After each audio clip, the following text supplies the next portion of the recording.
Before we begin, make sure to hit that subscribe button and notification bell to join our community of storytelling enthusiasts. Your support helps us bring more incredible true stories to life. Now, let's dive into this remarkable tale. Windsor Castle stood majestic against the morning sky, its ancient stones bathed in golden sunlight. For centuries, these walls had guarded royal secrets, but none quite like the one they would witness today. This is the story of how one guard's encounter with an entitled tourist would unravel a plot that threatened the very heart of Britain's royal heritage. Nathan Mitchell stood motionless at his post near the south wing entrance of Windsor Castle, his ceremonial uniform pristine, brass buttons gleaming in the morning sun. 6 years in the Windsor Guard Regiment had taught him patience, discipline, and most importantly, the art of becoming invisible while seeing everything. But today would test every skill he'd learned, starting with a woman whose designer handbag cost more than his monthly salary. The morning had started like any other. Tourists gathered in small groups, taking photos and whispering among themselves about the castle's grandeur. Children pointed at Nate's tall, bearskin hat, giggling when he didn't move. It was all part of the routine, a dance he'd performed countless times before. But then he noticed her, Patricia Henderson, or Trish, as her social media followers knew. Her approached with the confidence of someone used to getting her way. Her perfectly manicured nails tapped rapidly on her phone screen as she orchestrated her latest social media spectacle. Behind her, Tyler Reed adjusted his professional camera while Sophie Lane, her social media manager, scrolled through analytics on an iPad. "This is going to be epic," Trish announced loudly, her voice carrying across the courtyard. "My followers are going to love this. We're going to make this guard move. Just watch." Nate remained still, but his training kicked in. Something about their setup felt wrong. Most influencers worked alone or with a single photographer. This was different, too organized, too professional. His eyes caught movement near the castle service entrance, where a woman in business attire was watching the scene with unusual interest. The crowd began to gather, phones raised anticipating entertainment. Trish strutted closer, her heels clicking against the cobblestones. "Excuse me," she called out, her voice dripping with false sweetness. "I need you to take a photo. With me, it's for my social media. I have over 1 million followers, you know." Nate stayed frozen, eyes forward. Years of military service before joining the Windsor Guard had taught him to read people. And something about this woman's demeanor set off warning bells. She wasn't just another entitled tourist. Her movements were too calculated, her timing too perfect. "Did you hear me?" Trish demanded, stepping closer. "I said I need a photo. Don't you know who I am? I can make you famous or infamous." She turned to her camera crew, gesturing dramatically. "Can you believe this? He's completely ignoring me." The crowd grew larger, phones recording every moment. But among the sea of tourists, one figure caught Nate's attention. An elderly man, in a well-tailored suit, leaning on an ornate cane, watched the scene with sharp eyes that seemed to miss nothing. There was something about his posture, the way he positioned himself. This was no ordinary spectator. Trish's voice rose higher. "This is ridiculous. I demand to speak to whoever's in charge. You can't just stand there and ignore me. Do you know how many people are watching this live right now?" Sophie Lane stepped forward, tablet in hand. "We're trending already, Trish. The hashtag is blowing up." But Nate's focus had shifted to movement at the service entrance. The woman in business attire was now speaking rapidly into a phone, her other hand making quick notes. Through the window behind her, he glimpsed several figures moving quickly through the castle's state apartments, an area that should have been empty at this hour. "Fine," Trish announced, reaching into her designer bag. "If you won't take a photo with me willingly." The elderly man with the cane suddenly cleared his throat, the sound carrying clearly across the courtyard. To most, it would have seemed random, but Nate recognized the pattern. 3 short coughs, a military signal he hadn't heard since his special operations training. Warning, threat present. Stay alert.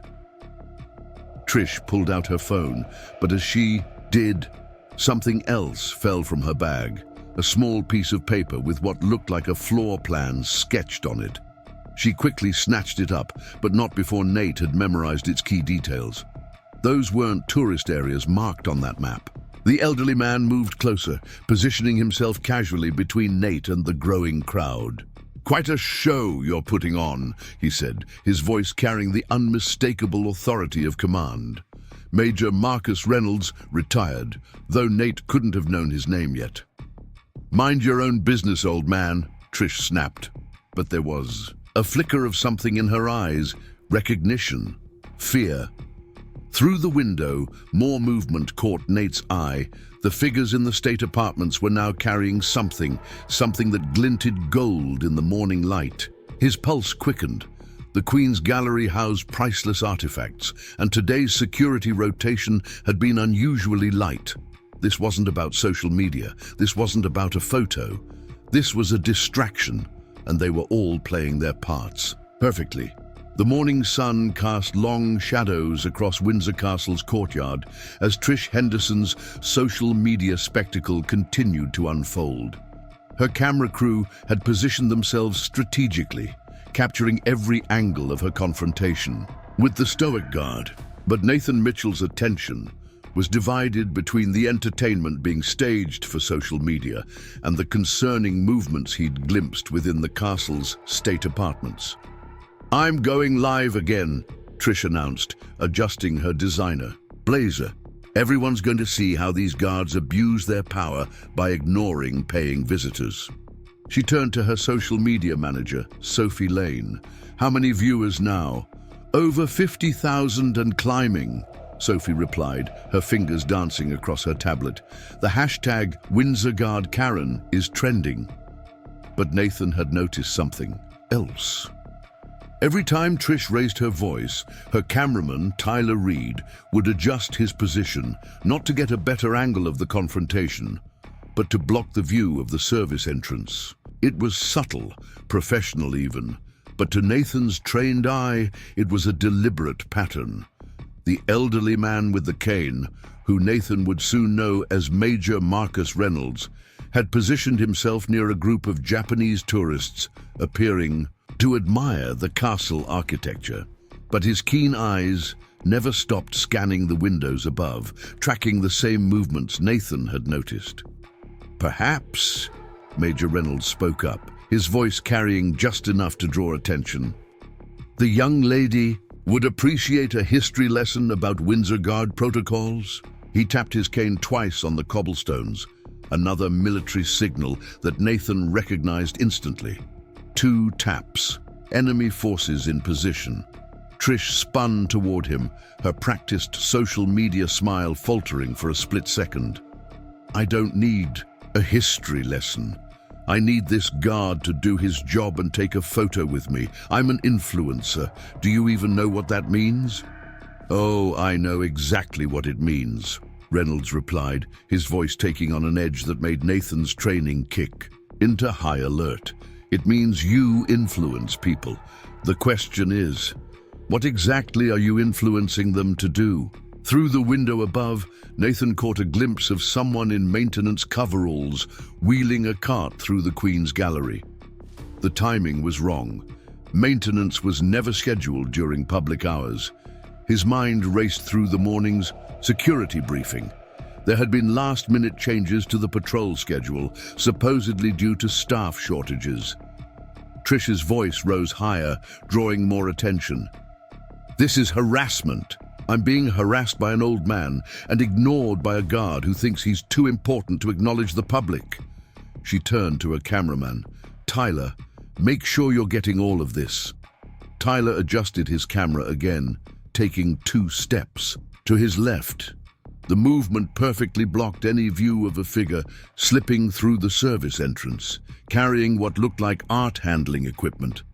Nathan's pulse quickened. The Queen's Gallery housed some of the royal collection's most valuable pieces, including the recently acquired Renaissance masterpieces on loan from the Uffizi. "Fascinating approach to social media," Major Reynolds commented, casually moving closer to Nathan's position. "Creating controversy where none exists, almost like..." He paused, eyes flickering to the windows above. A deliberate distraction. Trish's composure cracked, just for a moment. Her hand tightened on her designer bag, knuckles whitening. "I don't know what you're implying, but I have every right to be here. I paid for my ticket like everyone else." "Indeed you did," Reynolds agreed. "Though most tourists don't usually carry castle floor plans in their designer handbags." The courtyard fell silent. Even the other tourists sensed the shift in atmosphere. Trish's face flushed, but before she could respond, her phone buzzed. She glanced at it, and Nathan caught a glimpse of a text message. "Abort. Security alert. In gallery." "This is ridiculous," Trish announced suddenly, her voice pitched perfectly for her still-recording camera crew. "I'm filing a formal complaint. Come on, Tyler, Sophie, we're done here." Preparing and narrating this story took us a lot of time, so if you are enjoying it, subscribe to our channel. It means a lot to us. Now back to the story. She turned sharply, her heels clicking against the cobblestones as she strode away. But Nathan had already noticed something else. As Trish turned, a small key card had slipped partially out of her bag. A staff access card for the castle's restricted areas. The identification photo showed a woman in business attire, but it wasn't Trish. The name read Victoria Shaw, Archives Curator. Major Reynolds saw it too. He tapped his cane 3 times. Immediate action required. Inside the castle, an alarm began to sound. "Security alert in the Queen's Gallery," a voice crackled over Nathan's concealed earpiece. "Unauthorized access detected. All units respond." Nathan remained motionless, but his mind was racing. The pieces were falling into place. The social media drama, the suspicious movements, the stolen access card. This wasn't just about creating viral content. This was an elaborate heist in progress. Trish and her team moved quickly toward the exit, but not before she cast one last look at the windows above. Nathan followed her gaze just in time to see a figure in maintenance coveralls disappearing, around a corner carrying something wrapped in protective cloth. "Quite a performance," Major Reynolds said quietly, positioning himself near Nathan. "But the real show's just beginning, isn't it, son?" Nathan couldn't respond, bound by his duty to maintain his post, but he didn't need to. Reynolds continued, his voice barely a whisper. "Windsor Guard Regiment, 2nd Battalion, if I'm not mistaken. I served with your father in Kosovo. He taught you well about spotting patterns, didn't he?" The revelation hit Nathan like a thunderbolt. His father had often spoken of a commanding officer who'd saved their entire unit by spotting subtle enemy patterns. Could this be the same man? Before Nathan could process this, James Cooper, head of security, rushed into the courtyard. "Mitchell," he called out, "maintain your post but be alert. We have a situation developing." Through his earpiece, Nathan heard rapid updates. Multiple unauthorized access attempts in the Queen's Gallery. Art handling equipment found abandoned near the medieval underground passages. And most concerning, security camera feeds from key areas had gone dark. Trish and her team had nearly reached the exit when Sophie Lane's tablet suddenly chimed loudly. She fumbled with it, and in her haste, dropped a small USB drive. Major Reynolds smoothly stepped forward as if to help, but his foot, accidentally, covered the drive. "Miss," he called out, "you dropped something."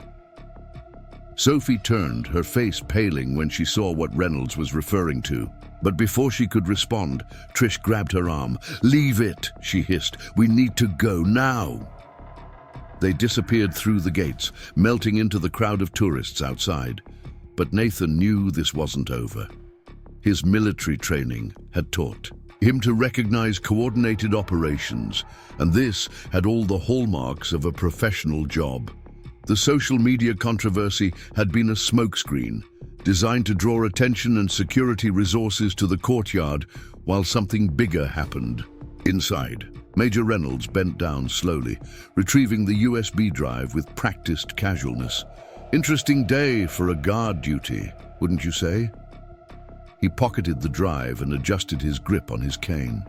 I suspect things are about to get even more interesting. The alarm continued to sound, and Nathan could hear security teams mobilizing inside the castle. Through his earpiece came another update. Possible breach in the Royal Archives. All units be advised. Suspects may be disguised as maintenance or media personnel. Nathan remained at his post, every muscle tense but immobile. His mind raced. Through the morning's events, Trish's calculated performance, the stolen access card, the suspicious movements in the gallery, and now a breach in the archives. This wasn't just a theft. It was an infiltration. But of what and why? Major. Reynolds tapped his cane once more, a pattern Nathan hadn't heard before. A warning, a signal. Before he could decipher it, James Cooper reappeared, his face grave. "Mitchell," Cooper said quietly, "we have confirmation. The Heritage Protection Unit is en route. Whatever's happening, it's bigger than we thought." The alarms continued to echo through Windsor Castle's ancient halls as Nathan Mitchell maintained his post, watching the last of Trish's social media performance disappearing through the main gates. The morning sun now cast shorter shadows, but the darkness of what was unfolding seemed to grow deeper by the minute. James Cooper, head of security, was speaking rapidly into his radio, while Major Reynolds stood nearby, the recovered USB drive, safely tucked away in his pocket. Through his earpiece, Nathan heard the controlled chaos of a security operation in full swing. "All units, be advised," crackled a voice through the radio.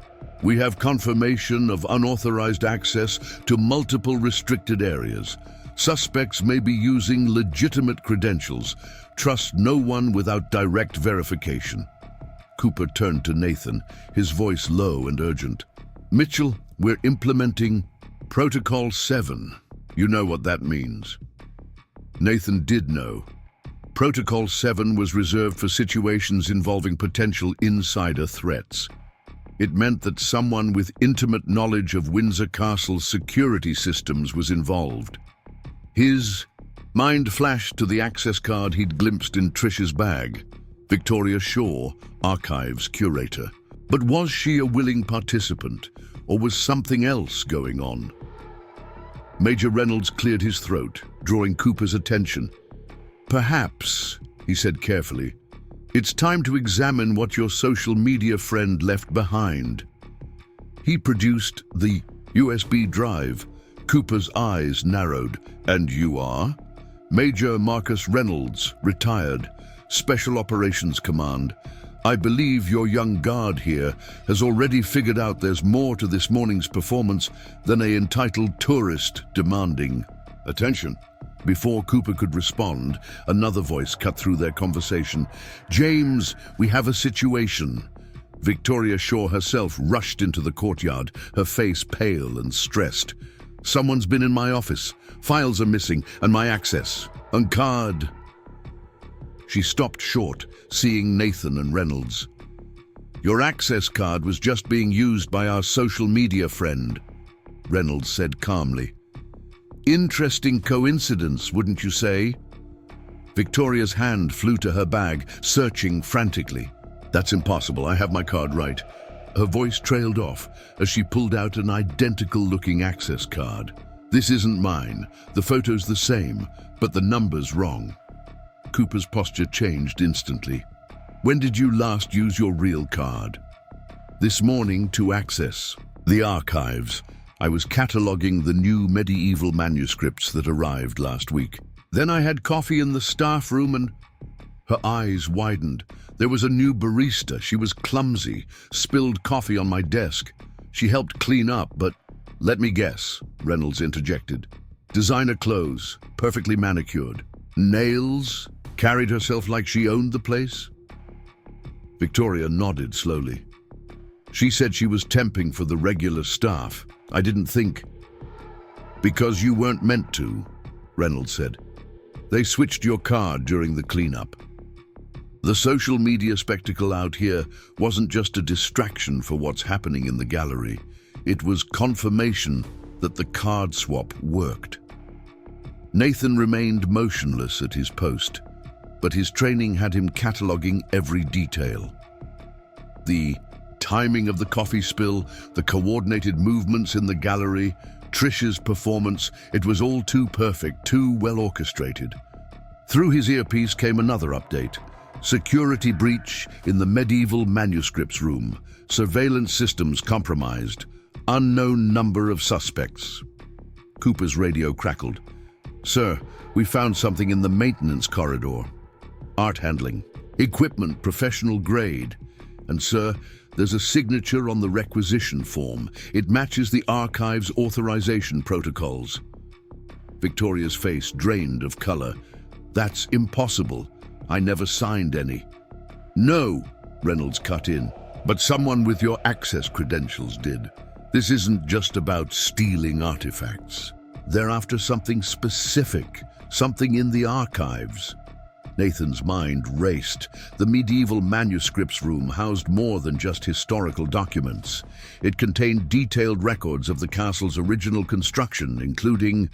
As if reading his thoughts, Reynolds tapped his cane in a pattern Nathan recognized from military code. Blueprints, underground, danger. The ancient passages beneath Windsor Castle were a maze of medieval tunnels, some documented, others lost to time. If someone had access to the original blueprints, Cooper's radio burst to life again. "Sir, we've got movement in the old tunnel system. Multiple heat signatures heading east toward the..." The transmission cut off abruptly. At the same moment, all the lights in the courtyard went dark. Emergency power kicked in seconds later, but Nathan could hear the chaos through his earpiece. Security systems were failing across the castle. "They're not stealing artifacts," Reynolds said grimly. "They're mapping the tunnel system. Your social media friend and her performance out here, that was just phase one. The real target is underground." Victoria stepped forward, her professional composure cracking. "The medieval blueprints. They don't just show tunnels, they show old siege chambers, hidden rooms, places that haven't been opened in centuries. We've been cataloging them as part of a new digital archive, but some of the documents suggest..." "No, suggest what?" Cooper demanded. "That during World War II, the castle's underground network was used to hide something. Something valuable enough that its location was never recorded in official documents.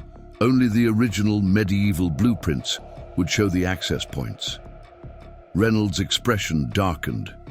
"The Heritage Collective. It has to be." "The what?" Cooper asked.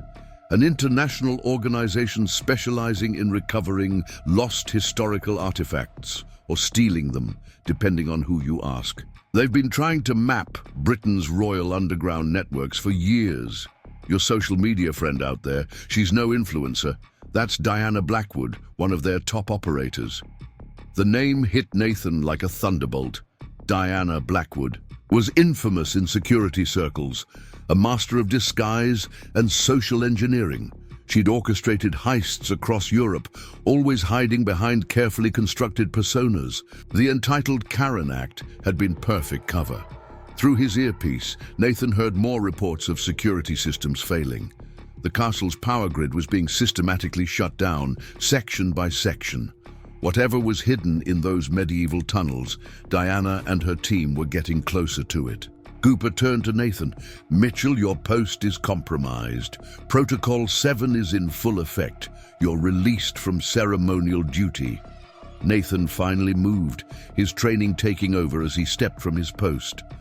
"Sir, the old garrison tunnels. They connect to the medieval network near the chapel. Reynolds nodded approvingly. Smart lad. If they're using Victoria's access to map the tunnels, that's where they'll emerge. But they don't know we're onto them yet. Victoria pushed forward. I can help. The new digital archive. It has detailed scans of the medieval blueprints. If we can access my backup server. If it hasn't been compromised, Cooper interjected. No, Victoria said firmly. This is air-gapped, a separate system. I insisted on it when we started the digitization project. Call it academic paranoia, but it might just save us, Reynolds finished. He turned to Nathan. Your father mentioned you were good at spotting patterns. Time to put those skills to use, son. Nathan nodded, his mind already mapping the castle's layout. If Diana Blackwood was really behind this, she'd have backup plans, alternative routes. The social media performance hadn't just been about creating a distraction, it had given her team asses on the castle's external security response. They'd be expecting guards to flood the main tunnel entrances. But Nathan knew something they didn't. During his years at Windsor, he'd spent countless hours studying the castle's defensive history. The medieval garrison tunnels had been designed with a specific purpose: to trap invaders in a maze of dead ends and false passages. The emergency lighting cast an eerie glow through Windsor Castle's corridors as Nathan Mitchell led the way toward Victoria Shaw's office. Behind him, Major Reynolds moved with surprising agility for his age, while James Cooper coordinated with his security teams through a backup radio system. The main communications were still down, leaving them partially blind to the intruders' movements. The backup servers this way, Victoria said, hurrying alongside them. But we need to move fast. If they realize what we're doing, they're already anticipating it, Reynolds cut in. Diana Blackwood doesn't leave things to chance. She'll have planned for every contingency. Nathan's mind raced through his years of guard duty, recalling every detail about the castle's layout. The old garrison tunnels, he said, keeping his voice low, they were designed to confuse invaders, multiple paths, false endings, and most importantly, Victoria added, separate from the main medieval network. The blueprints show how they interconnect, but modern surveys have never mapped them completely. They reached Victoria's office, finding the door already ajar. Inside, papers were scattered across the floor, drawers left open in what appeared to be a hasty search. But Nathan noticed something odd. The chaos looked too perfect, too staged. Wait, he said, holding up a hand. His military training kicked in as he scanned the room. Look at the papers. They're scattered randomly, but none are crumpled or torn. This wasn't a frantic search. It was theater, Reynolds finished. Just like the social media performance outside. They wanted us to think they were looking for something here. Victoria rushed to a painting on the wall, a detailed rendering of Windsor Castle from the 1800s. She swung it aside, revealing a small wall safe. The backup drive is in here. They couldn't have known about it. The safe's installation isn't in any official records. As Victoria worked the combination, Cooper's radio crackled. Sir, we've got movement in the chapel crypt. Heat signatures moving toward the old well chamber. Nathan's pulse quickened. The well chamber was one of the castle's oldest structures, predating even the medieval tunnels. According to legend, it had served as more than just a water source during sieges. Victoria opened the safe and retrieved a small hard drive.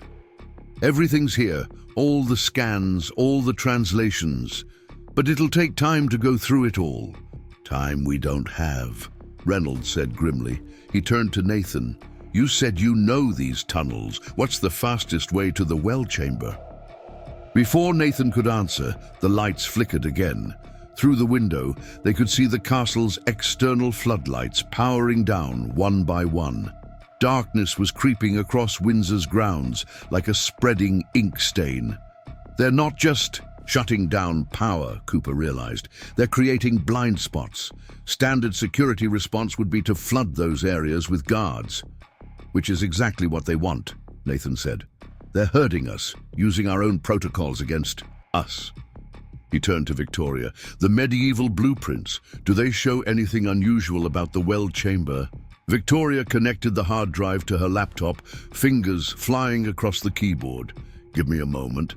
Yes, the original plans show something interesting. The well shaft doesn't go straight down. There's an offset chamber about 40 feet, below ground level. The medieval texts refer to it as the treasury below.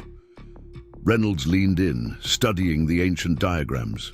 During World War II, many royal treasures were hidden to protect them from bombing raids. Some were officially recorded, others were kept off the books, Cooper finished. Insurance against the worst-case scenario. Nathan's mind worked. Through the implications, Diana Blackwood and her team weren't just after medieval blueprints. They were after whatever had been hidden in that offset chamber. Something valuable enough that its location had been entrusted only to the original medieval plans. Victoria scrolled through more documents. There's more. The garrison tunnels weren't just designed to confuse invaders. They were built to flood. Flood? Cooper asked. A medieval defense system, Reynolds explained. If enemies breached the tunnels, water from the well could be released, trapping them underground. Quite brilliant, actually. Nathan studied the ancient diagrams over Victoria's shoulder. The flooding system, could it still work? Theoretically, Victoria said. The mechanisms are mechanical, not electrical. They wouldn't be affected by the power outages. Cooper's radio burst to life again. Sir, we've got multiple breaches. In the lower levels, they're everywhere. Nathan caught Reynolds' eye. Not everywhere. They want us to think they're spreading out, but Diana Blackwood isn't interested in a scattered search. She knows exactly where she's going. The well chamber, Reynolds nodded. Everything else is just noise. Victoria pointed to her screen. Look at this. The offset chamber isn't just a storage space. According to these notes, it was designed as a trap. Once sealed, it can only be opened from the outside. So if someone got in, Cooper started. They'd be stuck, Nathan finished, unless they had an escape route already planned. He turned to Reynolds. The USB drive you recovered, what's on it? Reynolds produced the drive, and Victoria quickly connected it to her laptop. Lines of code filled the screen, along with what looked like timing sequences. These are shutdown commands, Victoria said, her eyes widening. They're not just killing power to create blind spots. They're doing it in a specific pattern. She overlaid the sequences with the medieval blueprints. Look, each power failure corresponds to a tunnel junction. They're using the blackouts to map their escape route. Nathan's training kicked in, seeing the pattern emerge. The social media stunt, the fake search in your office, the scattered breaches, it's all choreographed. While we're chasing shadows up here, Diana's team is already in the offset chamber, Reynolds concluded. Cooper raised his radio. All units converge on the well chamber access points. Now. No, Nathan said sharply. That's what they're expecting.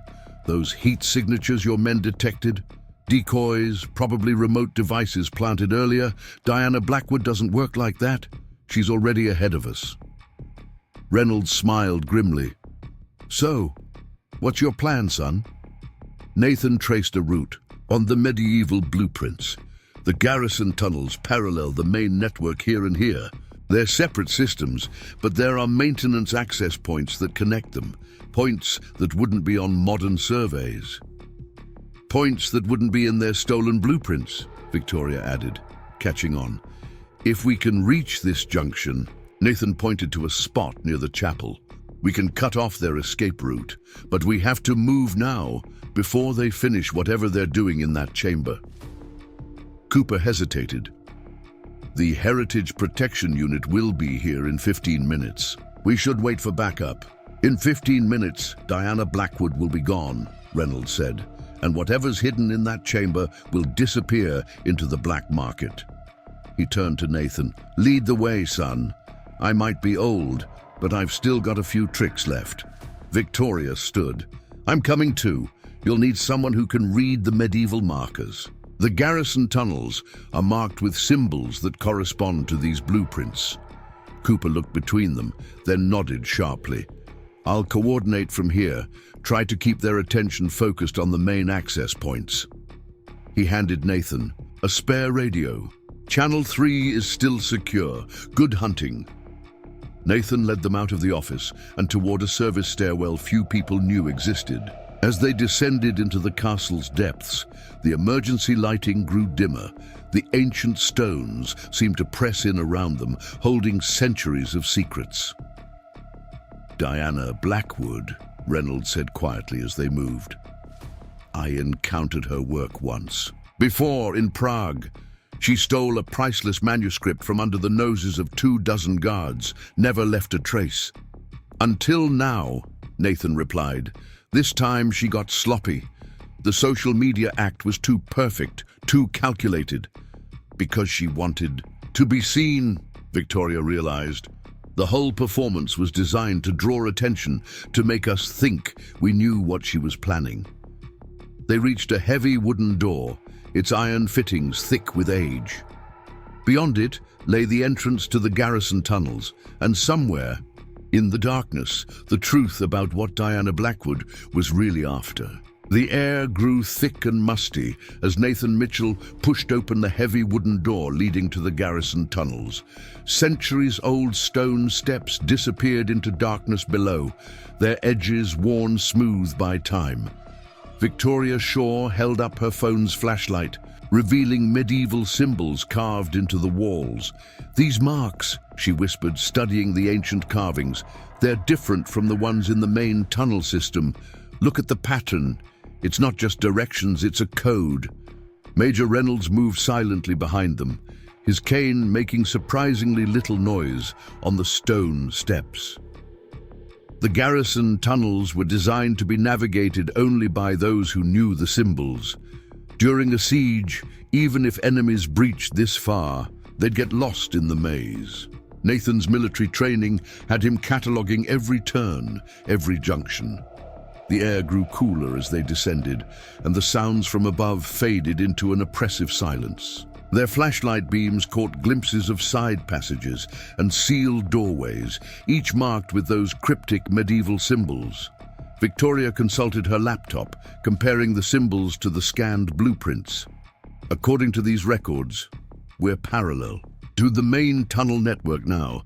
The well chamber should be about 200 meters ahead, but..." She paused, frowning at the screen. "What is it?" Nathan asked, keeping his voice low. "These symbols don't match the blueprints exactly. There are marks here that aren't documented in any of our scans." Reynolds studied the wall carefully. "Because they weren't meant to be documented. Look at the wear patterns. Some of these marks are newer than others, added later perhaps during the war." Through his radio, Cooper's voice crackled quietly. "Mitchell, we're tracking multiple heat signatures converging on the main well chamber entrance. Whatever Blackwood's team is planning, they're moving fast." Nathan's mind raced through the possibilities.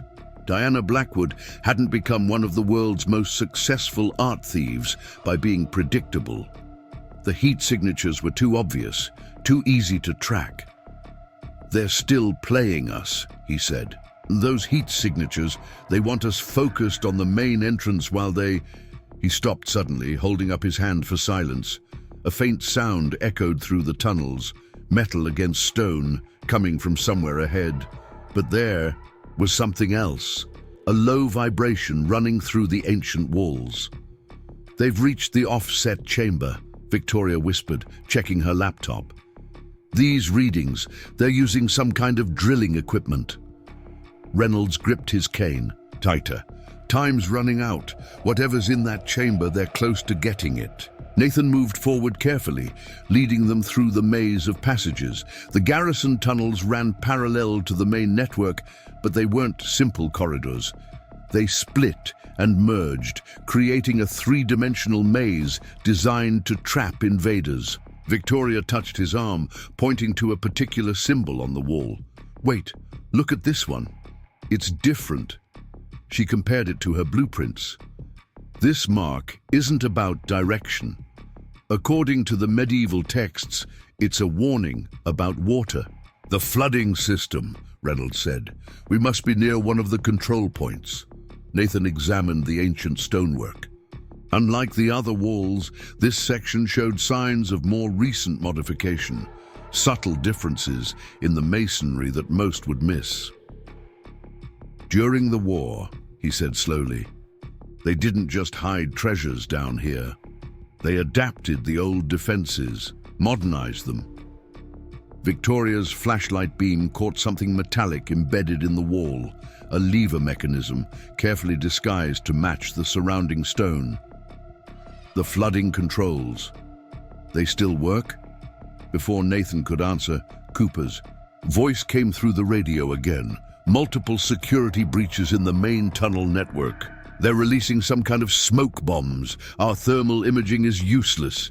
Now we know why they wanted us watching those heat signatures," Reynolds said grimly. The vibrations through the walls grew stronger.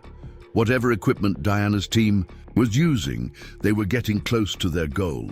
But Nathan had noticed something else, a change in the air pressure, subtle but distinct. "They're not just drilling," he realized. "Listen." In the silence they could hear it, a faint hiss of compressed air. Victoria checked her laptop again, overlaying modern structural surveys with the medieval plans. "The offset chamber, he said, her eyes widening. "It's not just a room, it's a pressurized vault. The medieval builders designed it to use water pressure as part of its locking mechanism. If they breach it wrong, the entire chamber could collapse," Reynolds finished. Nathan's training kicked in, calculating angles and positions. "Victoria, those blueprints show me the exact position of the offset chamber relative to our location." She turned the laptop, displaying a three-dimensional rendering. The garrison tunnel they were in ran almost parallel to the main well shaft, separated by about 20 feet of solid rock. The offset chamber jutted out from the main shaft, and according to the diagrams, their current position was... "We're behind them," Nathan said. "They're drilling. They're focused on the main entrance to the chamber, but there's another way in. These garrison tunnels, they weren't just for defense. They were for maintenance, for accessing the flooding mechanisms." Reynolds studied the diagrams, and where there's a flooding mechanism, there's an access point, Victoria finished. She traced a line on the blueprints. "Here, a maintenance shaft, probably sealed up centuries ago. That's what these extra symbols are marking, a hidden entrance to the offset chamber." The vibrations suddenly changed pitch, accompanied by the sound of cracking stone. Through his radio, Nathan heard Cooper barking orders. "All units fall back. The structure's becoming unstable." "They've breached the outer wall," Victoria said, checking readings on her laptop. "The chamber's losing pressure. We've got minutes before the whole thing either floods or collapses." Nathan moved quickly to the disguised lever mechanism. The medieval builders weren't just engineers, they were strategists. They wouldn't create a weakness without building in a way to exploit it. He examined the ancient device carefully. These flood controls don't just fill the tunnels with water. They're part of the chamber's locking mechanism. Reynolds caught on immediately. "If we can redirect the water pressure, we might be able to force open the maintenance access," Nathan finished. "But we'll only have seconds before the water starts flooding in." Victoria's fingers flew across her laptop keyboard. "According to these calculations, the pressure change could work in our favor. It would hit Diana's team first, through their breach point. They wouldn't be expecting an attack from behind." The sounds of drilling suddenly stopped, replaced by triumphant voices echoing faintly through the rock.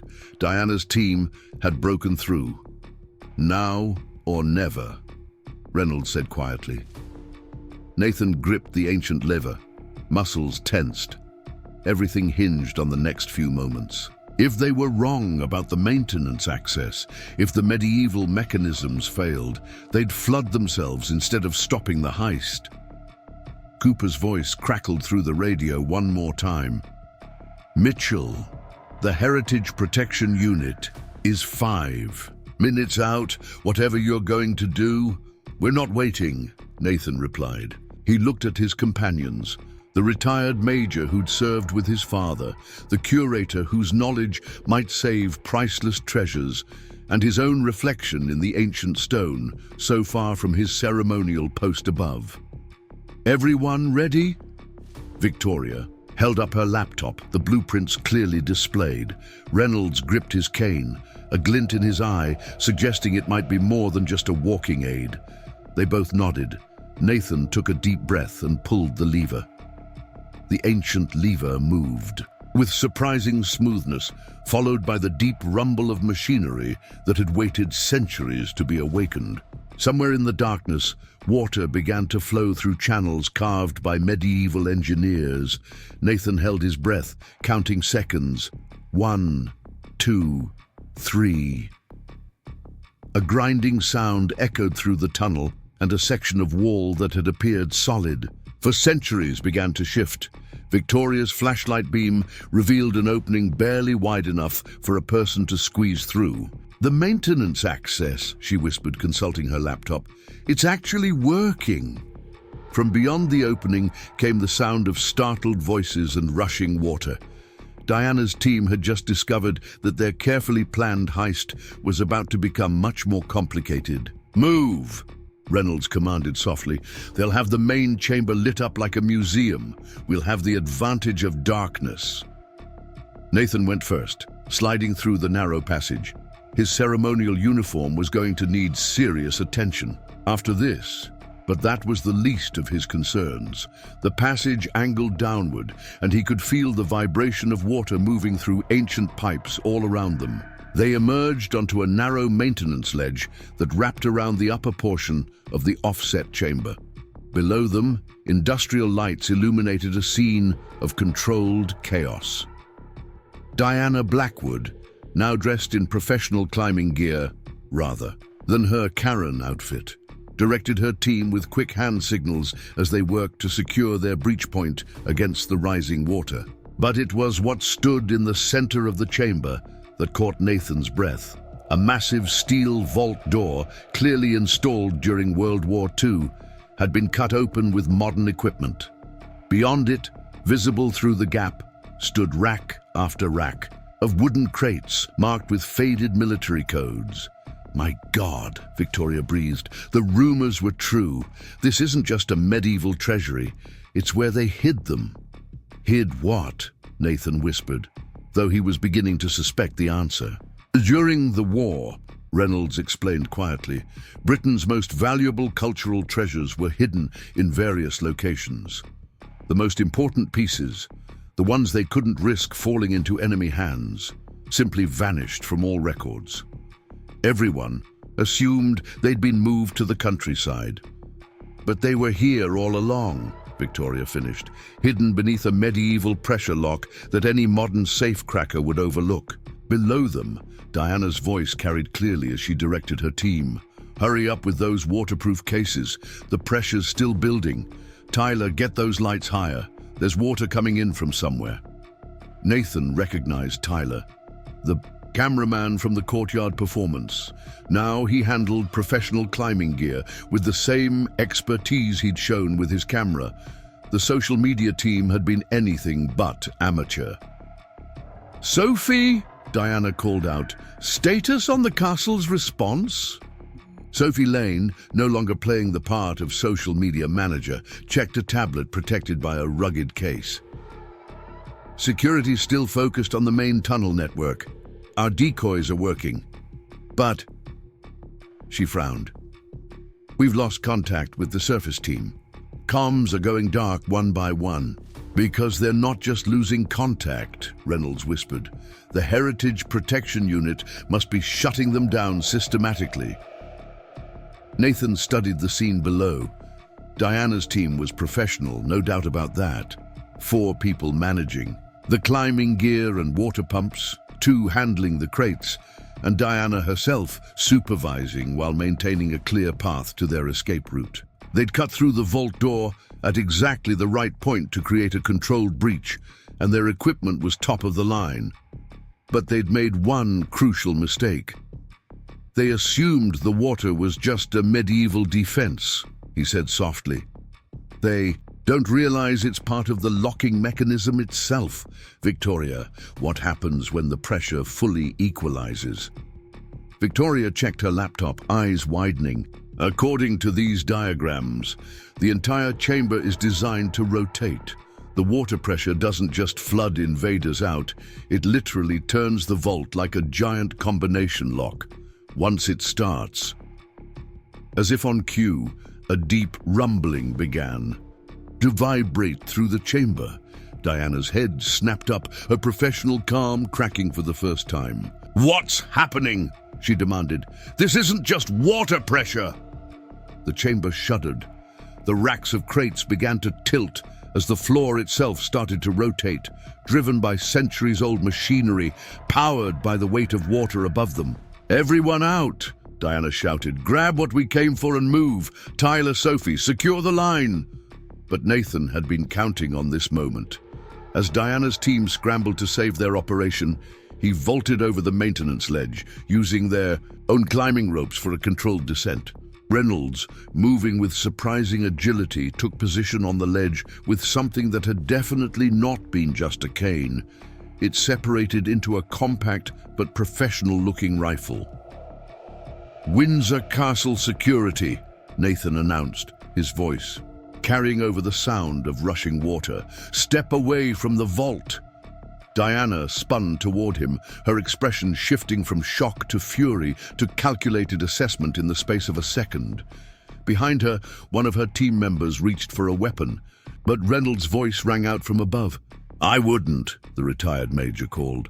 "My eyesight may not be what it was, but at this range I can still hit a teacup." Victoria had reached what appeared to be an ancient control panel set into the wall. "The chamber's rotation can be stopped," she announced, "but only if we engage the original locking mechanism. Once that happens, the water pressure will seal it completely. No one's getting in or out until the Heritage Protection Unit brings proper equipment." Diana's team looked to her for direction. Even in crisis, she radiated authority. "You're bluffing," she said to Nathan. "You wouldn't seal yourselves in here with us." "Want to bet?" Nathan replied. He could feel the chamber continuing its slow rotation.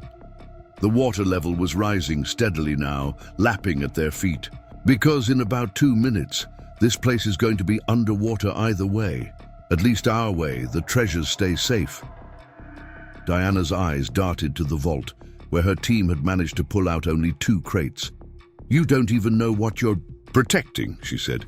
"These aren't just war memorabilia. They're evidence, proof of something the royal family has kept hidden for decades."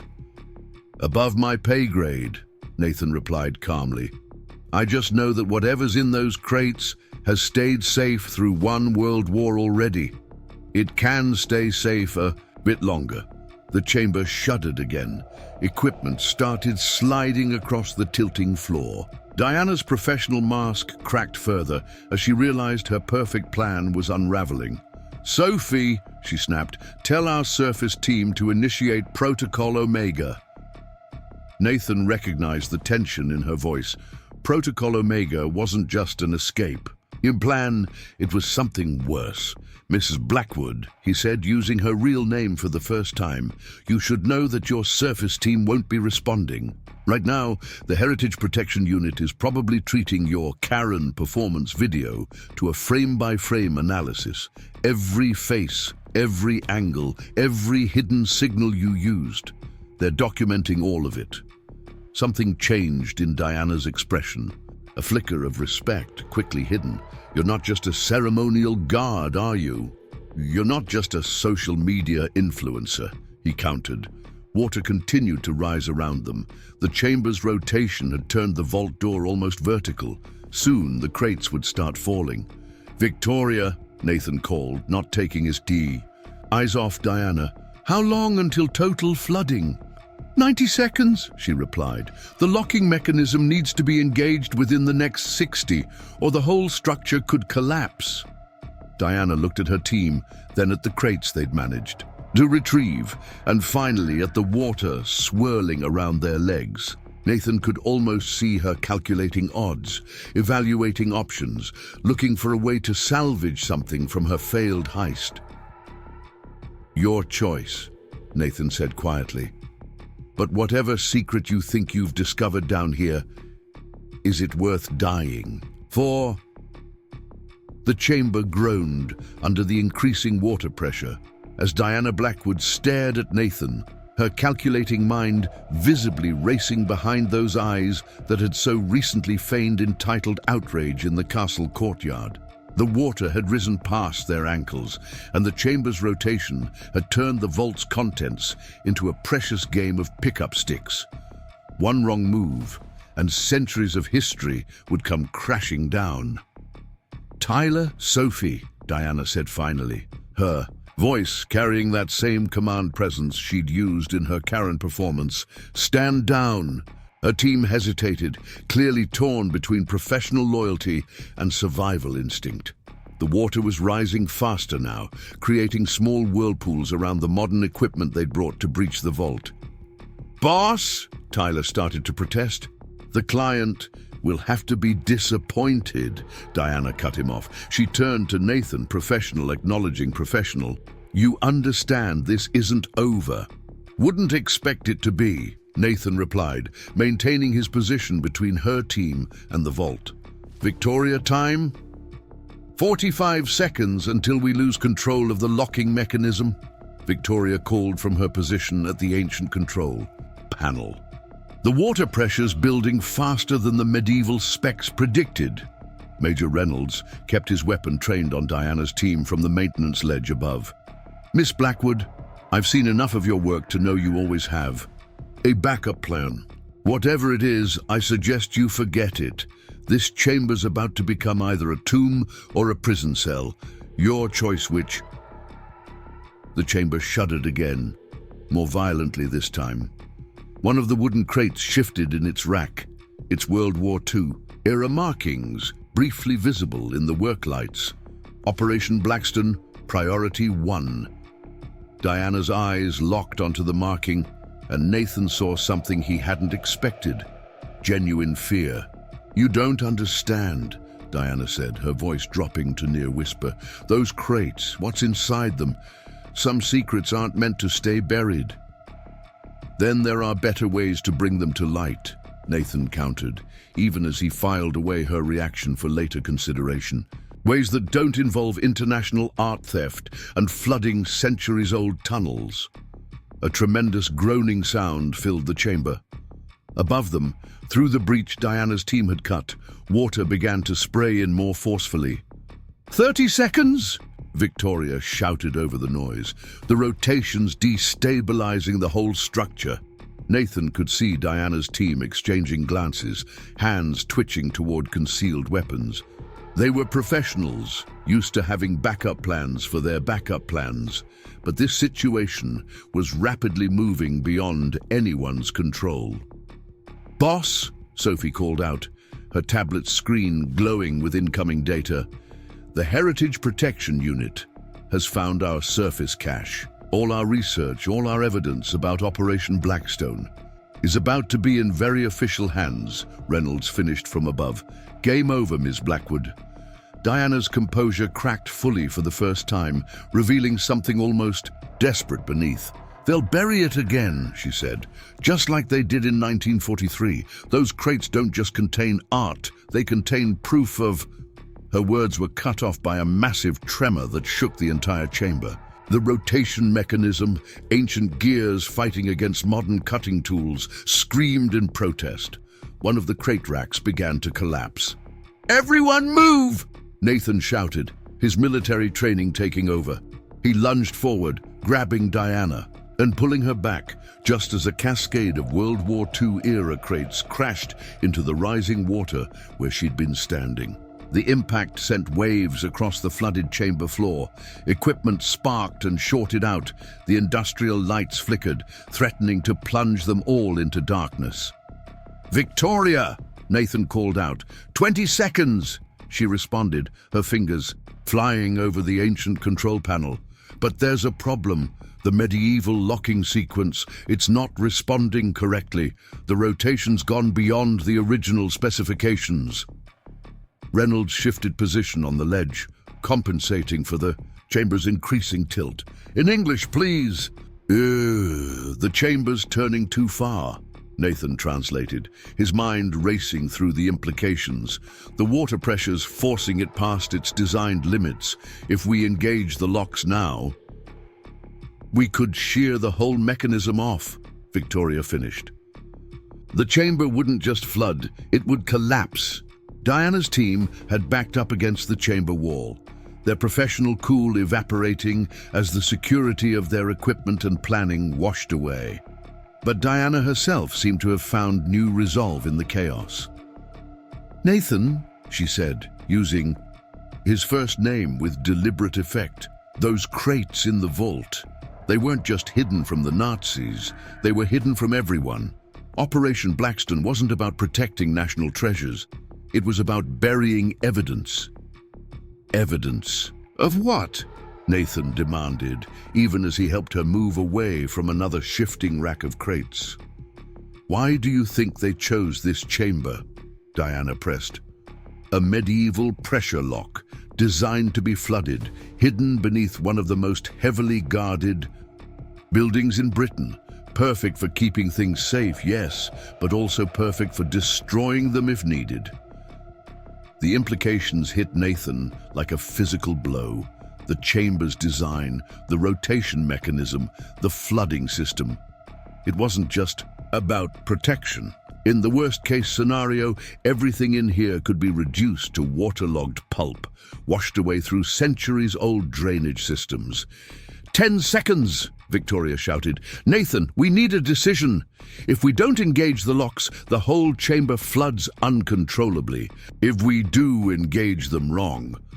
Reynolds called down from his position. "The Heritage Protection Unit will be through the main tunnels any minute. Whatever we're doing, it has to be now."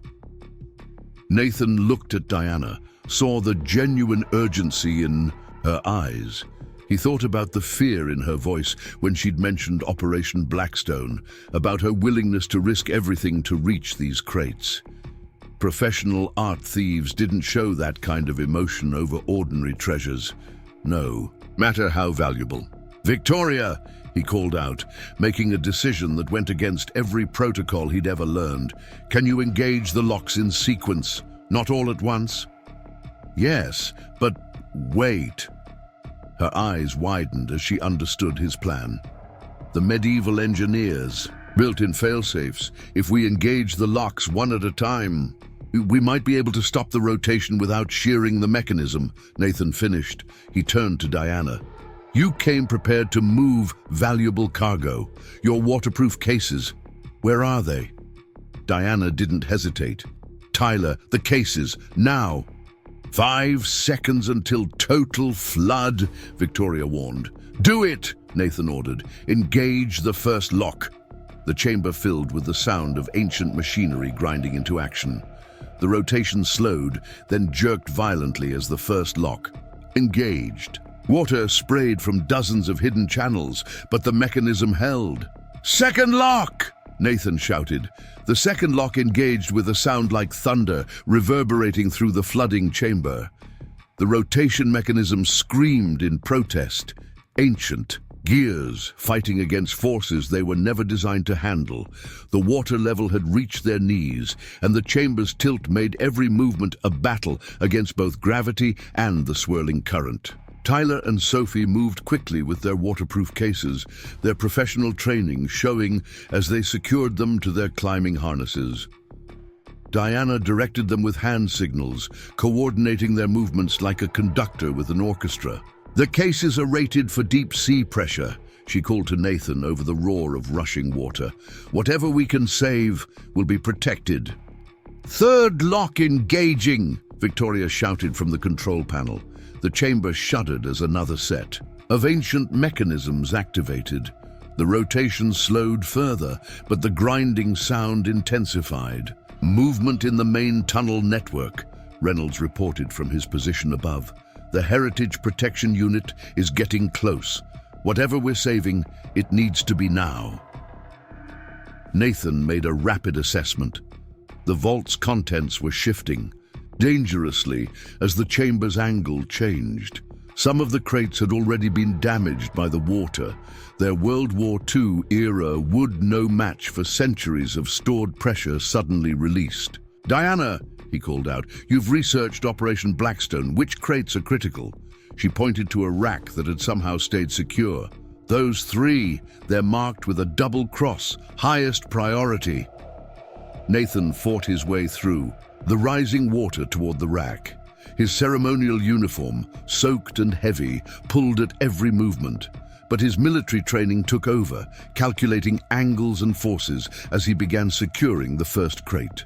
"The water pressure's still building," Victoria warned. "The medieval drainage systems can't handle this volume. Once it tops the maintenance ledge..." She didn't need to finish. They all knew what would happen. The chamber would fill completely, and anything or anyone still inside would be trapped. "Fourth lock!" Victoria called out. The chamber groaned as another set of mechanisms engaged. The rotation had almost stopped, but the angle was precarious. One wrong move could send everything crashing down. Nathan and Tyler worked together to move the first crate, their previous adversarial relationship forgotten in the face of immediate danger. Sophie helped guide it into one of the waterproof cases, while Diana supervised the sealing process. Through his radio, Nathan heard Cooper's voice, distorted but urgent. "Mitchell, the Heritage Protection Unit is reporting structural instability throughout the tunnel network. Whatever you're doing down there, make it fast." As they secured the second crate, something caught Nathan's eye. Through a crack in the aged wood, he glimpsed what looked like official documents. Not artwork or gold or jewels. Papers. The kind of papers governments buried when they wanted secrets to stay buried. Diana saw his reaction. "Now you understand," she said, her voice carrying a weight that had nothing to do with their current crisis. Operation Blackstone wasn't about saving treasures. It was about hiding truth. "What kind of truth?" Nathan demanded, even as they worked to secure the final crate. "The kind that could rewrite history," Diana replied. "In 1943, British intelligence discovered something that challenged everything they thought they knew about." Her words were cut off by a tremendous crack that echoed through the chamber. Above them, at the point where Diana's team had breached the vault, the medieval stonework was finally giving way. "Last lock!" Victoria shouted. "Chamber's about to stabilize, but the structural damage! Everyone out!" Reynolds commanded from above. "That breach is going to blow!" Water began pouring in with renewed force. The chamber had stopped rotating, but now the real danger began. Centuries of pressure, held back by medieval engineering, had found a weak point. "The cases!" Diana shouted.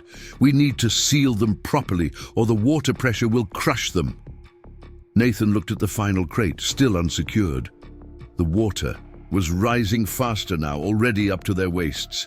Through the breach above, he could hear the alarming sound of stone cracking. "Nathan!" Reynolds called down. "Heritage protection is 60 seconds out. Whatever's in those crates, it's not worth dying for." But Nathan had seen something else, a marking on the final crate that made his blood run cold. Not just Operation Blackstone's double cross, but another symbol, one he recognized from his military training, the designation for evidence of war crimes. Diana saw him notice it. "Your father," she said quietly, despite the chaos around them. "He was special operations, wasn't he? Ask yourself why a ceremonial guard with military training was really posted at Windsor Castle. Why you were really chosen for this position." The implications hit Nathan like a physical blow. His posting hadn't been random. Someone had wanted him here, someone who knew what was hidden beneath the castle's ancient stones. 10 seconds until total structural failure, Victoria warned. The control panel was sparking now, medieval mechanics meeting their limit. Nathan made a decision. Tyler, Sophie, get those sealed cases up top now. Victoria, prepare to disengage the locks in sequence. What? Victoria shouted. The whole chamber could collapse. Better than exploding from pressure, Nathan replied. Major, can you secure their exit? Reynolds, understanding dawning in his eyes, nodded sharply. Like your father would have done. Diana moved to help Tyler and Sophie with the sealed cases, but her eyes stayed on Nathan. The third crate, she said. The evidence inside. We'll have to wait, Nathan cut her off. Unless you want it lost forever when this chamber floods completely. The sound of cracking stone grew louder. Water now poured in from multiple points where the medieval masonry was failing. The chamber's structural integrity was reaching its breaking point. Heritage Protection Unit is in the main tunnel. Cooper's voice crackled through the radio. 60 seconds to your position. Nathan fought his way back to Victoria's position. At the control panel, the ancient mechanisms had held, proving the genius of their medieval designers. But now those same mechanisms needed to be released before they tore the chamber apart. Diana, he called out, get your team and those cases up top now.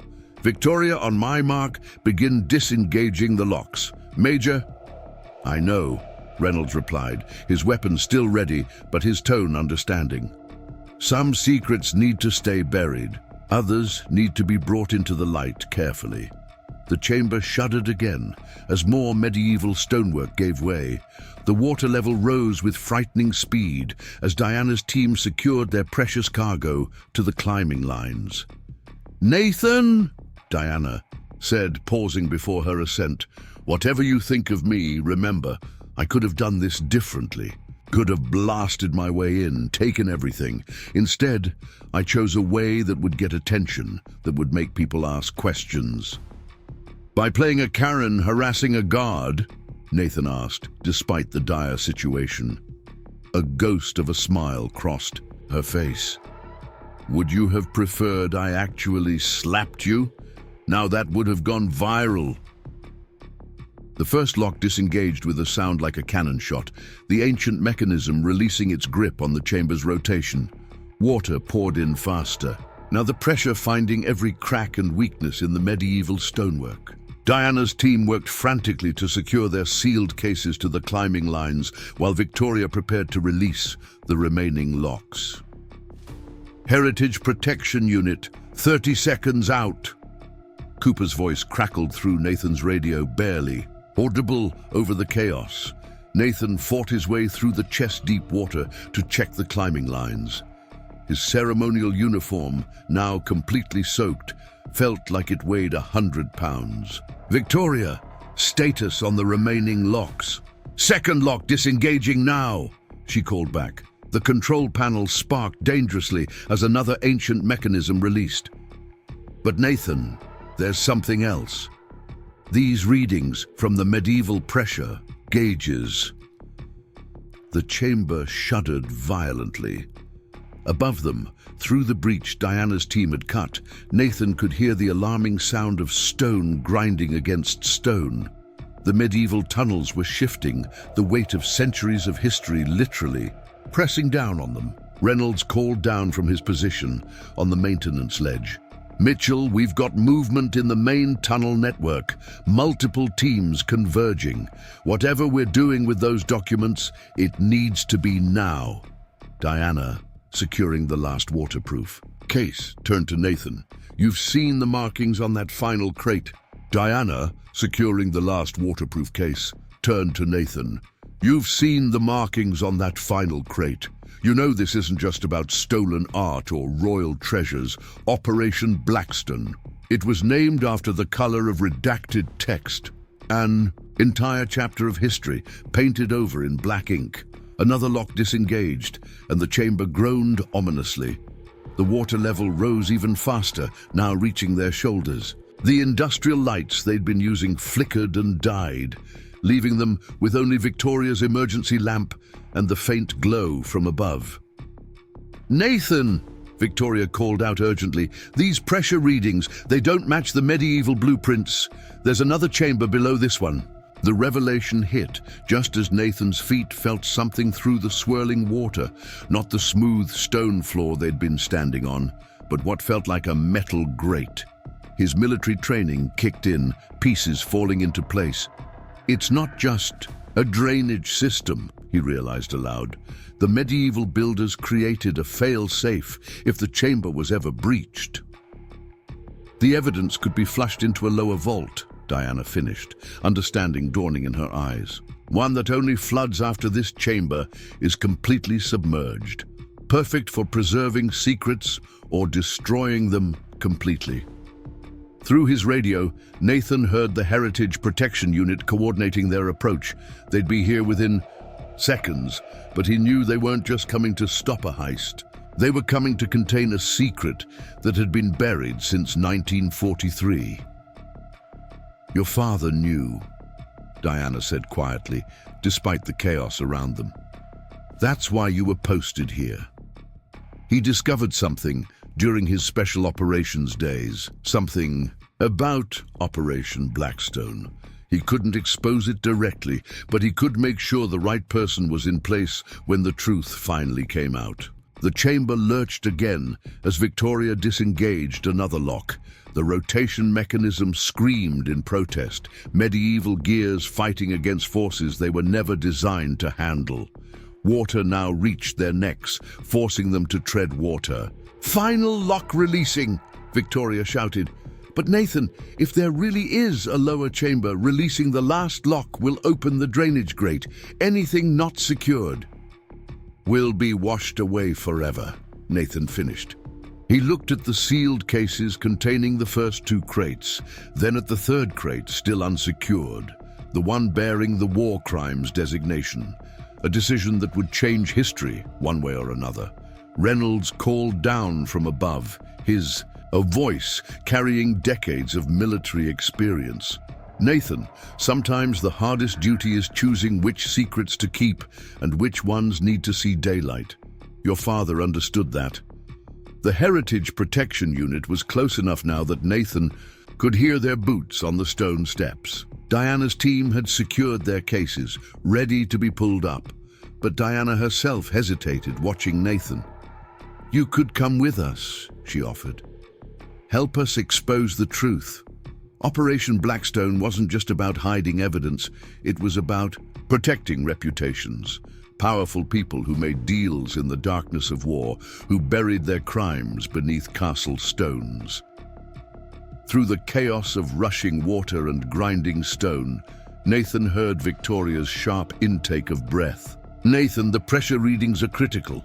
If we don't release that final lock now..." The chamber shook violently. Above them, the breach widened, centuries-old mortar finally giving way. They had seconds, maybe less, before the entire structure collapsed. "Heritage Protection Unit, breach in 3, 2... The radio crackled with approaching forces. Nathan made his decision. "Victoria, release the lock. Diana, get your team clear. Major, already on it, son," Reynolds replied, understanding in his voice. He'd repositioned himself to cover their escape route, but not to stop them, to buy them time. The final lock disengaged with a sound like the earth itself splitting open.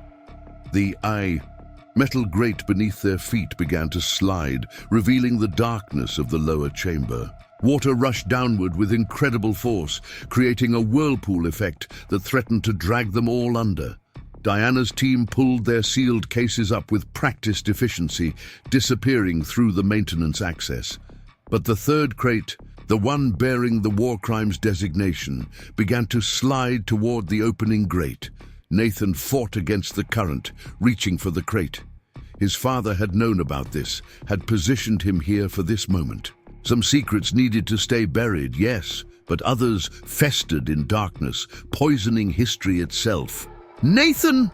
Victoria shouted in warning as the chamber's structural integrity finally failed. The breach above them exploded inward, releasing a torrent of water that would fill both chambers within seconds. The torrent of water crashed down as Nathan lunged for the third crate. His fingers caught the edge just as the metal grate beneath them opened completely. The force of the water threatened to drag both him and the crate into the darkness below. Through the chaos, he heard the Heritage Protection Unit breaching the main entrance. "Stop right there. This is a secure facility." Professional voices echoed through the chamber, but Reynolds had positioned himself perfectly. "Gentlemen," his voice carried over the rushing water, "I'm afraid we have a safety situation here. This chamber is structurally unsound. Standard protocol requires immediate evacuation."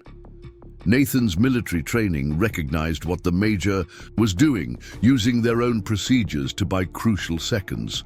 Above him, Diana had secured her line but hadn't retreated. "The crate!" she called down. "Nathan, you have to decide now." Victoria's voice cut through the chaos from her position at the control panel. "The lower chamber's pressure sensors are redlining. Once it starts filling..." Nathan made his choice.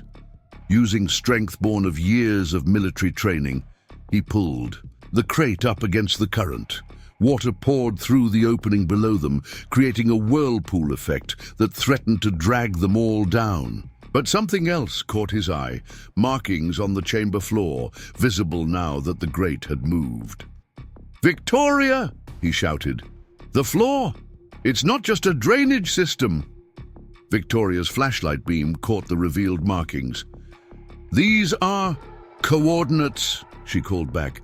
"The medieval builders, they weren't just creating a disposal system, they were leaving a map." The Heritage Protection Unit's voices grew closer, but Reynolds continued to delay them with practiced military authority. "This entire section is compromised. We need emergency engineering teams before anyone else enters." Nathan fought his way through the swirling water toward Victoria, still gripping the crucial crate. "The coordinates. What do they point to?" Victoria studied the ancient markings rapidly. "They're using a medieval reference system, but Nathan, these aren't just coordinates. They're directions to multiple locations. The lower chamber isn't the end, it's a hub." Diana's voice carried down from above. "A hub for what?" "For everything they wanted to hide," Nathan realized. The water was rising faster now, but his mind raced through the implications. Not just war crimes evidence, everything too dangerous to destroy, but too explosive to reveal. They created a network. The chamber shuddered again as more medieval stonework gave way. The Heritage Protection Unit was getting closer despite Reynolds' delays. They had seconds, maybe less.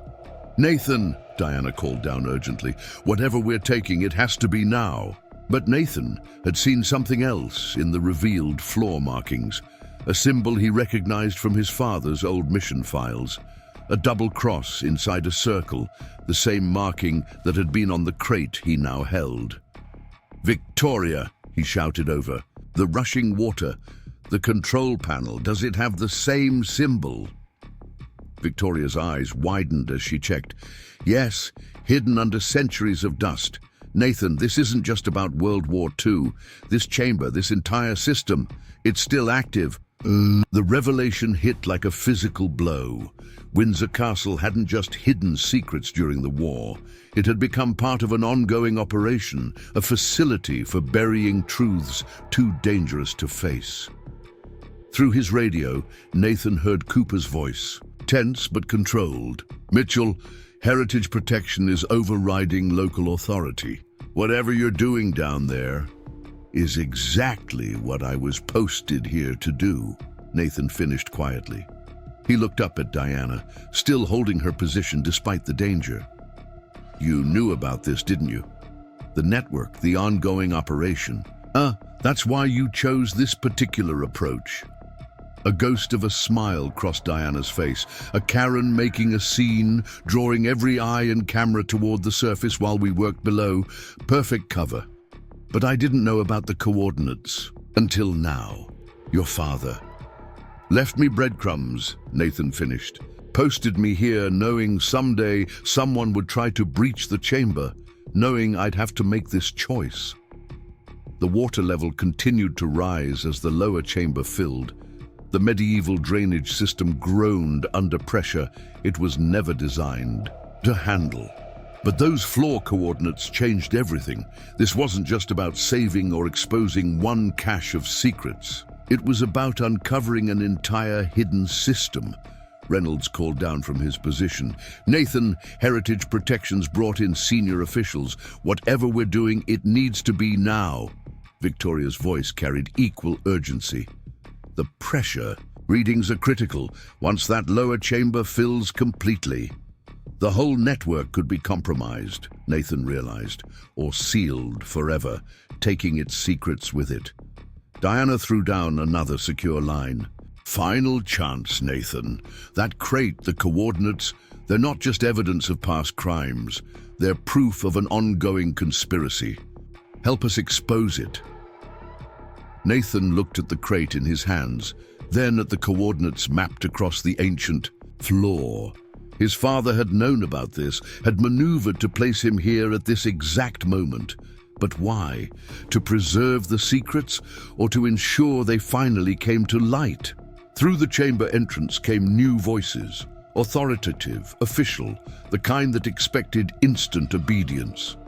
This is now a matter of national security. Everyone out, immediately. Reynolds stood his ground. Sir, with respect, we have personnel still below in a structurally unsound chamber. Safety protocols are hereby superseded, the new voice cut in. This is now a Priority 1 containment operation. Nathan's military training recognized the terminology. Containment didn't just mean securing the scene, it meant ensuring nothing escaped, including information, including people who knew too much. The water reached new heights as the lower chamber continued to fill. The medieval mechanisms groaned under the pressure.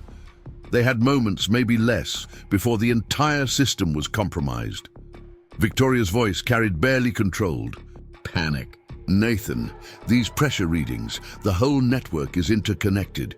If it floods completely, everything stays buried, he finished, forever. The chamber's ancient stones groaned under immense pressure as Nathan Mitchell made his decision. The war crimes evidence in his hands and the coordinates beneath his feet represented more than just historical secrets. They were proof of an ongoing conspiracy reaching into the present day. Victoria, he called out, securing the crate too. His line, how long until the lower chambers completely flooded? 2 minutes, maybe less, she replied, still monitoring the medieval pressure gauges.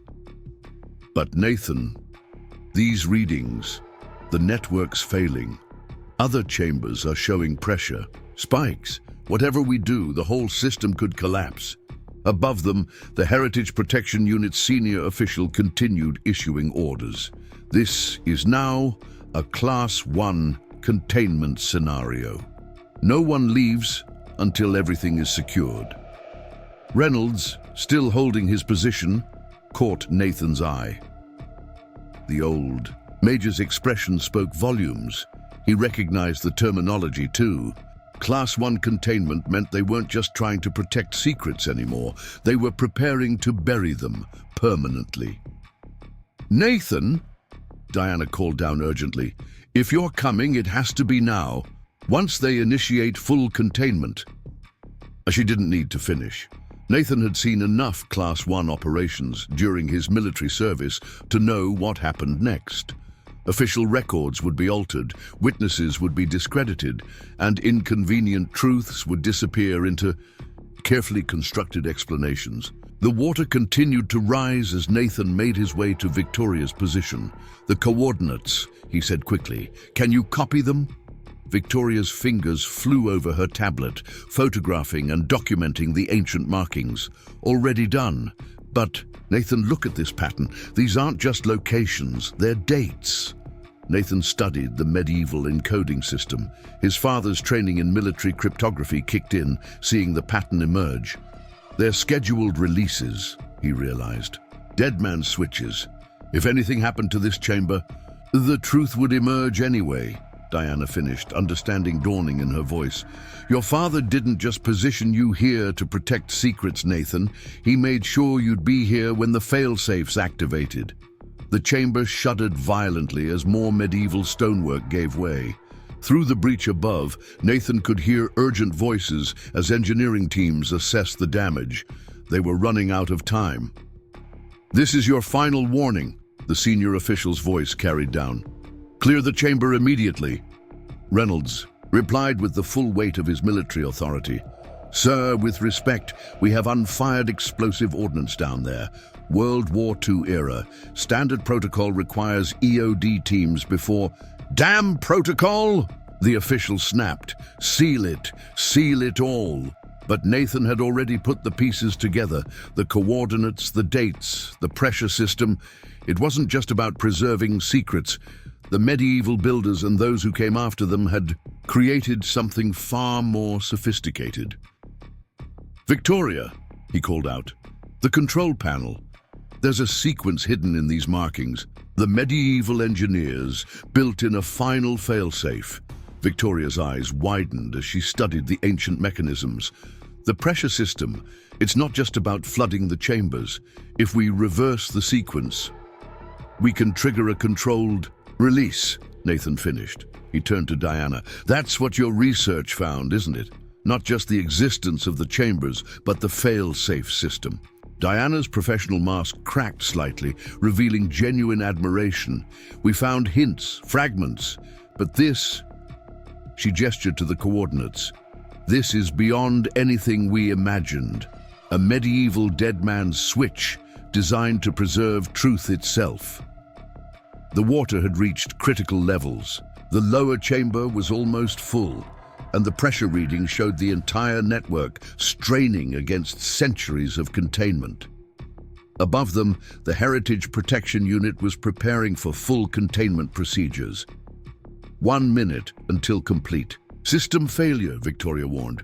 Nathan, if we're going to trigger the failsafe, it has to be now, Reynolds called down from his position. They're bringing in special teams. Whatever we're doing, make it fast.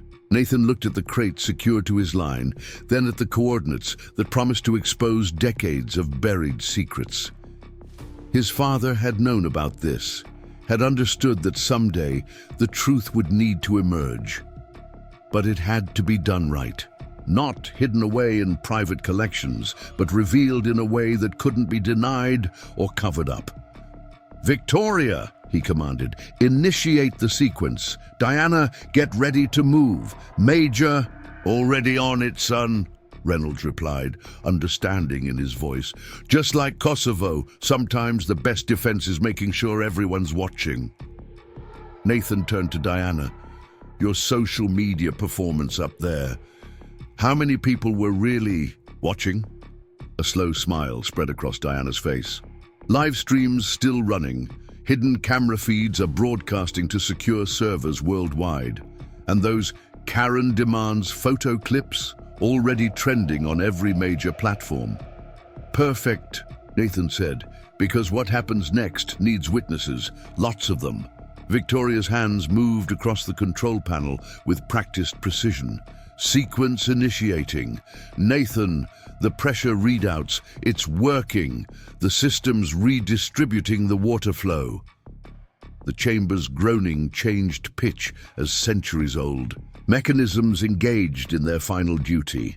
The water level began to drop as hidden channels opened, not to flood the evidence, but to preserve it. 30 seconds, Victoria called out. But Nathan, these readings, when the fail-safe triggers, it won't just be this chamber. Every hidden cache in the network will be exposed simultaneously, Nathan finished. Multiple locations, multiple witnesses, too many to contain, too public to deny. Above them, the senior official seemed to realize something was wrong. "What's happening down there? Someone get EOD teams in there now." But Reynolds just smiled. "Bit late for that, sir. Seems our medieval friends left us a few surprises." The chamber shuddered one final time as Victoria entered the last sequence. Ancient gears turned, locks disengaged, and centuries of careful containment began to unravel. Not in chaos, but in precisely engineered revelation. Want to see the truth finally emerge? How will the world react to decades of buried secrets? Hit subscribe and the notification bell to catch the final part of this thrilling story. Leave your theories in the comments below, and don't forget to share this video with friends who love a good mystery. The truth is about to get even more shocking. Remember to hit that like button and join our community. What secrets do you think are about to be revealed? Share your thoughts in the comments below. Up next, we've got 2 more incredible stories you won't want to miss. Just click on the videos on your screen to continue your journey into history's greatest mysteries.